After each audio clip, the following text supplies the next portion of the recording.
Today we're going to look at rational functions where there are quadratics in the denominator. And just so you remember, we know it's a quadratic because it has x squared. All right.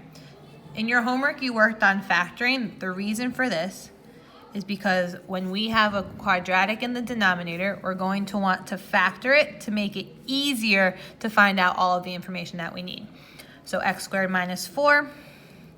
We know it's going to factor into two parentheses, x and x.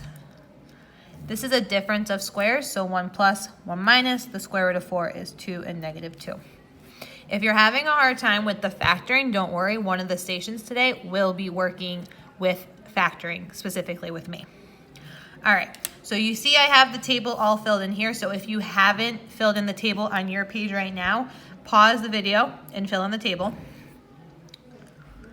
All right, so we're gonna start with domain.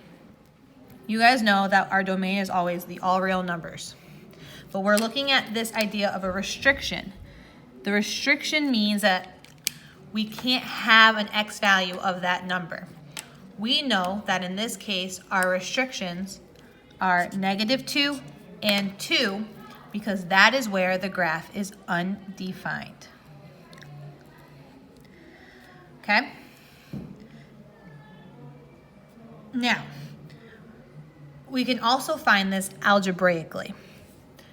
I broke up my denominator into the two factors, x plus 2 and x minus 2.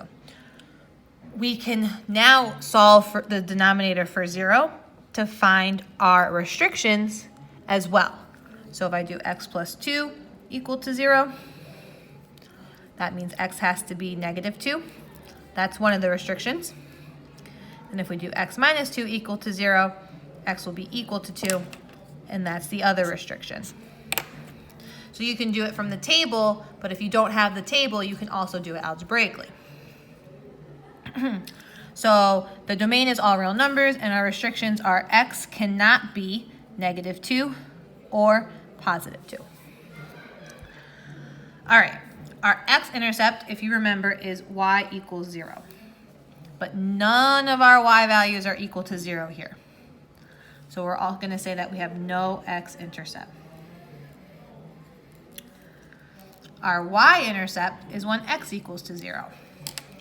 So if we look at this table, we want to find where is x 0. Well, x is 0 when y is negative 1/4. So our y-intercept is 0, negative 1/4. Okay, we can also do this algebraically by plugging in 0 into x, and it would look like 1 over 0 squared minus 4. But 0 squared is really 0, so this is 1 over negative 4, which is negative 1/4. So this is the same thing as this, and that's our y-intercept. All right, so where it says as x approaches negative 10,000, this is really just our end behavior.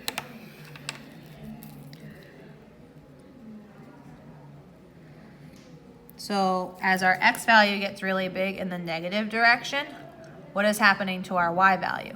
Well, it's approaching 0. And as x approaches to 10,000 here, what is happening to our y value? It's still approaching 0. So we say our end behavior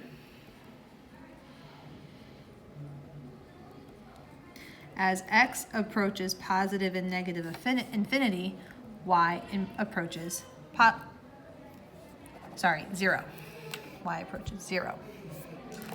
This is also our horizontal asymptote. So our horizontal asymptote is y equals 0.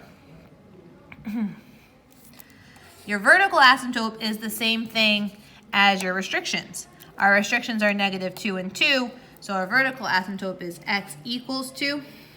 X equals negative 2. Okay, so now the only thing that's left to do is to graph. I'm going to pull it up here. Zoom in. All right, so our two asymptotes were positive 2 and negative 2. So we're going to draw our dotted lines at positive 2 and our dotted line at negative 2. Our vertical or excuse me, those are our vertical asymptotes. Our horizontal asymptote we're going to draw at 0. And the